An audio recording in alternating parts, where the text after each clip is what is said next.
Hotbars in Final Fantasy XIV can make or break your gameplay. Let's figure out how to set up hotbars and how to optimize them. Let's hop right in. Firstly, we need to know how many actions we need. For Samurai, we have 27 base actions. For roll actions, we have 6. We also need to consider sprint.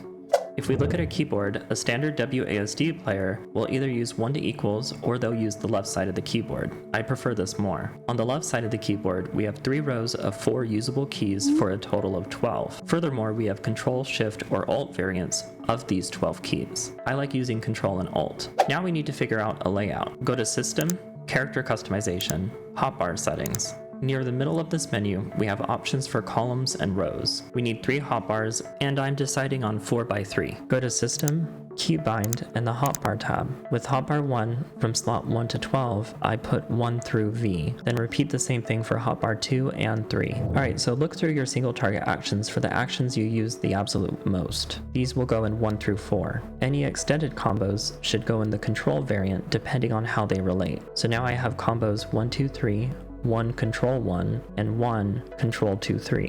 This works really well. My core actions will go in my key row. Organize these by shortest cooldown and how they relate. Same with the control variants. And for my least used actions that are too situational, they will go in the last and final row. Now that we've finished single target actions, let's start placing our area of effect actions. I prefer to put these in my alt variants. I'm using the same method as before for the top 2 rows.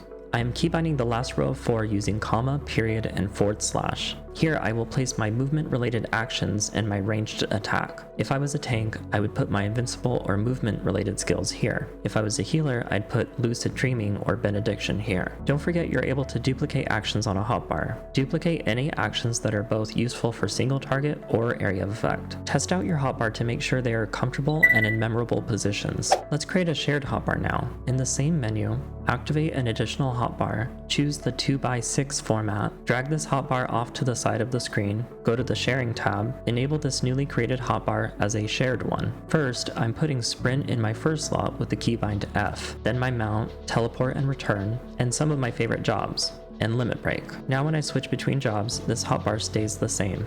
To further customize our hotbars, go to HUD Layout. Select a hotbar, go to Settings, and set your scale to your preference. To align our hotbars, use the number pad directional keys. Using the grid in the background, we can get perfect alignment. Back in hotbar settings, hide unassigned slots. This will get rid of our empty spaces. Display hotbar numbers. This will get rid of the numbers next to our hotbars. Enable drag or drop repositioning. This will lock our hotbars in place so we can't accidentally move them. Alright, that's it for my hotbar guide.